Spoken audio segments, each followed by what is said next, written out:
Student, आज हम पढ़ेंगे कक्षा 6 का विषय हिंदी सप्लीमेंट्री। चैप्टर आपका है दंडक वन में 10 वर्ष। तो आज हम इसे पढ़ेंगे। तो चलिए हम शुरू करते हैं। भरत अयोध्या लौट चुके थे। नगरवासी भी सेना धूल उड़ाती हुई वापस जा चुकी थी। कोलाहल थम गया था। 2 दिन बाद चित्रकूट की परिचित शांति लौट आई थी। पक्षियों की चहचहाहट फिर सुनाई पड़ने लगी थी। हिरण कुलाचे भरते हुए बाहर निकल आए थे। रामपड़ कुटी के बाहर एक शिलाखंड पर बैठे थे, एकदम अकेले, विचारमग्न, कुछ सोचते हुए। चित्रकूट अयोध्या से केवल 4 दिन की दूरी पर था। लोगों का आना जाना लगा रहता। वे प्रश्न पूछते, राय मांगते। यह राजकाज में हस्तक्षेप की तरह होता। चित्रकूट सुंदर सुरम्य था, शांत था, पर राम वहाँ से दूर चले जाना चाहते थे।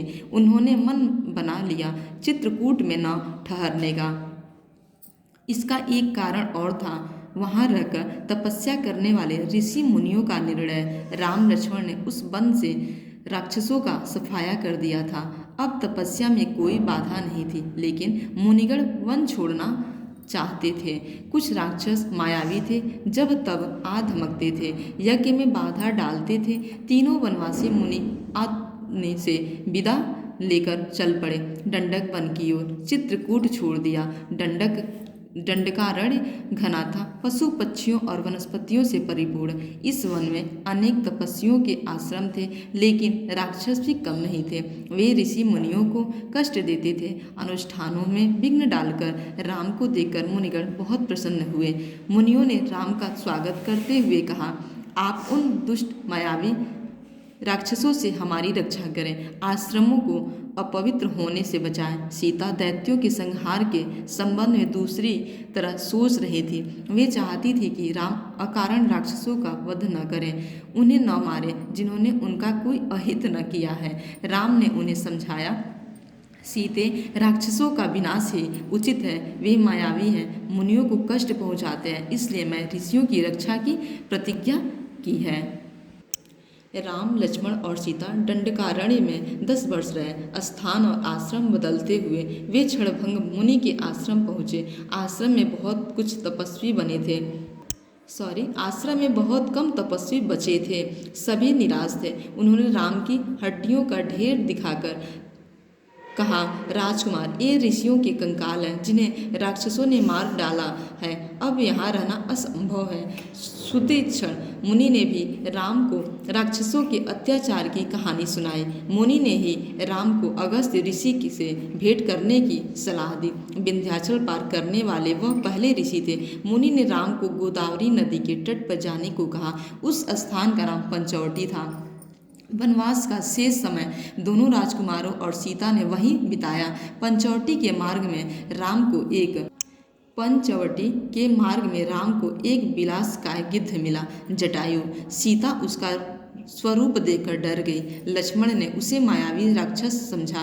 वे धनुष उठा ही रहे थे कि जटायु ने कहा, हे राजन, मुझसे डरो मत, मैं तुम्हारे पिता का मित्र हूँ, वन में तुम्हारी सहायता करूँगा। आप दोनों बाहर जाएंगे तो सीता की रक्षा करूँगा। राम ने जटायु को धन्यवाद दिया, उन्हें प्रणाम करके आगे बढ़ गए। पंचवटी में लक्ष्मण ने बहुत सुंदर कुटिया बनाई, मिट्टी की दीवारें खड़ी की, बांस के खंभे लगाए, कूस और पत्तों से छप्पर डाला। कुटिया ने उस मनोरम पंचवटी को और सुंदर बना दिया। कुटी के आसपास पुष्पलताएं थीं, हिरन घूमते थे, मोर नाचते थे।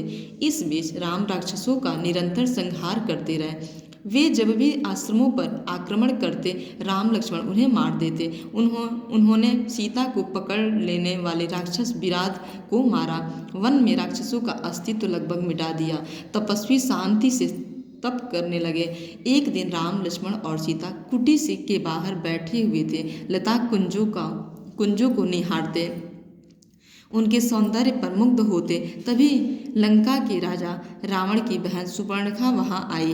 राम को देखकर वह उन पर मोहित हो गई। उसने स्वयं को पानी में देखा, विकृत चेहरा, मुंह पर झुर्रियां। वह बूढ़ी थी, पर राम के मुंह में आसक्त उन्हें पाना चाहती थी। उसने माया से सुंदर स्त्री का रूप बना लिया। सुपर्णखा राम के पास गई। उसने बोली, हे रूपराज, मैं तुम्हें नहीं जानती पर तुमसे विवाह करना चाहती हूँ। तुम मेरी इच्छा पूरी करो, मुझे अपनी पत्नी स्वीकार करो। राम ने मुस्कुराकर लक्ष्मण की ओर देखा, अपना परिचय दिया, सीता की ओर संकेत करते हुए कहा, ये मेरी पत्नी है, मेरा विवाह हो चुका है। राम सुपर्णखा को पहचान गए थे, फिर भी उन्होंने उसका परिचय पूछा। सुपर्णखा ने झूठ नहीं बोला, सच सच बताया कि वह रावण और कुंभकर्ण की बहन है और अविवाहित है। राम के मना करने के बाद वह लक्ष्मण के पास गई। लक्ष्मण ने कहा, मेरे पास आने से तुम्हें कुछ नहीं मिलेगा देवी, मैं तो राम का दास हूँ, मुझसे विवाह करके तुम दासी बन जाओगी। लक्ष्मण ने सुपर्णखा को पुनः राम के पास भेज दिया।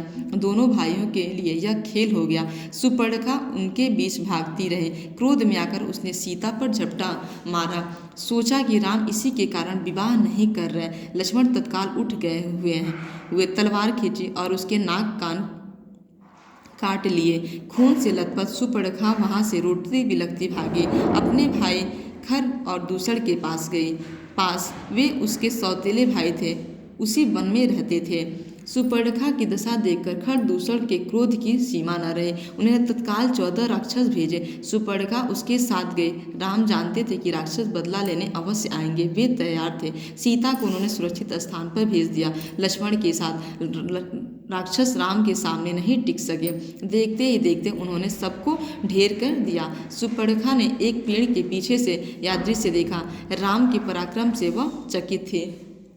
उसका मुंह और बढ़ गया, साथ ही क्रोध भी बढ़ा। वह फुफकारती हुई खरदूषण के पास लौटी। इस बार खरदूषण राक्षसों की पूरी सेना के साथ चले। खर ने देखा कि आसमान काला पड़ गया, घोड़े स्वयं धरती पर गिर मर गए, आकाश में गिद्ध मंडराने लगे। ये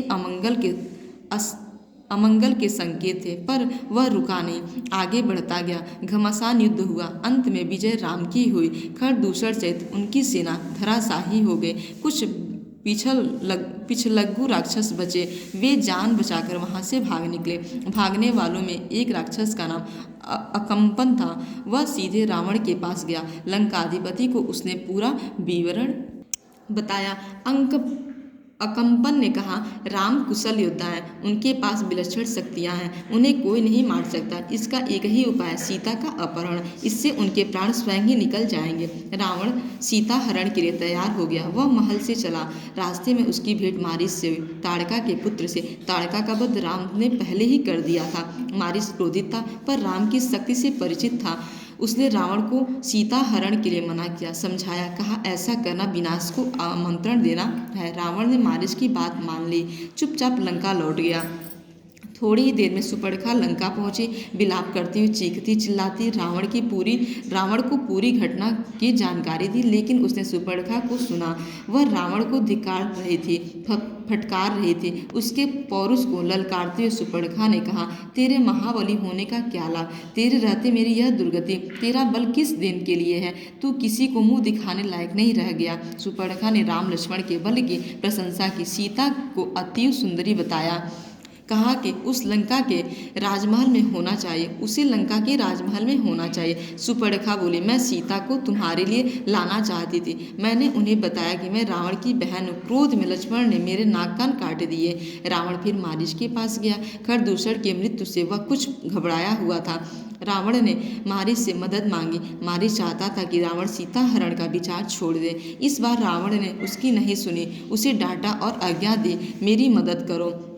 मारीच जानता था कि दोबारा राम के सामने पड़ने पर वह मारा जाएगा। राम उसे नहीं छोड़ेंगे। रावण मारीच के मन की बात भाप गया। उसने क्रोध में भरकर कहा, वहां जाने पर हो सकता है राम तुम्हें मार दे, लेकिन न जाने पर मेरे हाथों तुम्हारी मृत्यु निश्चित है। विवश होकर मारीच को रावण का आदेश मानना पड़ा। रथ पर बैठकर रावण और मारीच पंचवटी पहुँचे। कुटी के निकट आकर मायावी मारीच ने सोने के हिरण का रूप धारण कर लिया। कुटी के आसपास घूमने लगा। रावण एक पेड़ के पीछे छिपा था। उसने तपस्वी का वेश धारण कर लिया था। सीता उस हिरण पर मुग्ध हो गई। उन्होंने राम से उसे पकड़ने को कहा। राम को हिरण पर संदेह था। वन में सोने का हिरण। लक्ष्मण बड़े भाई की बात से सहमत थे, पर सीता के आग्रह के आगे उनकी एक न चले। सीता की प्रसन्नता के लिए राम हिरण के पीछे चले गए। उन्होंने सोचा, वन में इतने समय के प्रवास के दौरान सीता कभी कुछ नहीं मांगा। उनकी यह इच्छा अवश्य पूरी करनी चाहिए। कुटी से निकलते समय राम ने लक्ष्मण को बुलाया, सीता की रक्षा करने का आदेश दिया। कहा, मेरे लौटने तक तुम उन्हें अकेला मत छोड़ना। लक्ष्मण ने सिर झुकाकर उनकी आज्ञा स्वीकार कर ले। सीता कुटी में थी। लक्ष्मण धनुष लेकर बाहर खड़े हो गए। तो आप इस दंडक वन में राम चैप्टर को अच्छे से पढ़ेंगे। बहुत ही अच्छी कहानी है आपके इस चैप्टर बाल राम कथा की, आपके इस बुक बाल राम कथा की दंडक वन में राम। तो आपका ये होमवर्क रहेगा। आप इस चैप्टर को अच्छे से पढ़ेंगे और इस चैप्टर को आप समझेंगे। आज आपका क्लास ही ओवर हो रहा है। Thank you.